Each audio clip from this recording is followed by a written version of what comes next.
ജിസ്മയുടെ ശാരീരിക ബുദ്ധിമുട്ടുകളെ ശക്തിയുള്ള അവളുടെ മനസാന്നിധ്യം തോൽപ്പിച്ചു.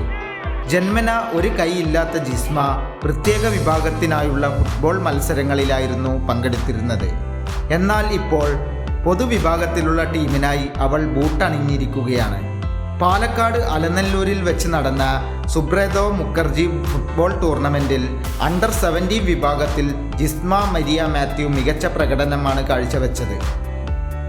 മത്സരങ്ങളിൽ പങ്കെടുത്തുകൊണ്ട് ധൈര്യപൂർവ്വം മുന്നോട്ട് പോകുമെന്ന് ജിസ്മ പറഞ്ഞു. കളിക്കാൻ കഴിഞ്ഞാൽ എനിക്ക് ഏറ്റവും നല്ല സന്തോഷം തോന്നുന്നു.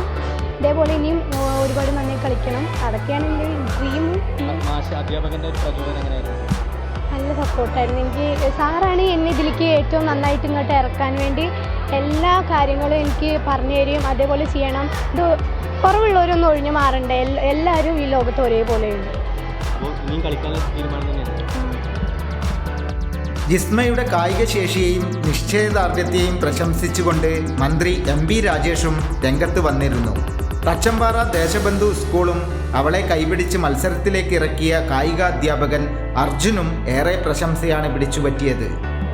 ജിസ്മ അത്രയും മിടുക്കിയായ കുട്ടിയാണ്. ജിസ്മ ഫുട്ബോൾ മാത്രമല്ല, നല്ലൊരു അത്ലറ്റാണ്, നല്ലൊരു ബാഡ്മിൻ്റൺ പ്ലെയറാണ്, വോളിബോൾ ഫുട്ബോൾ ടീമിൽ കളിക്കുന്ന ഒരാളാണ്, ബാസ്കറ്റ് ബോൾ കളിക്കുന്ന ഒരാളാണ്.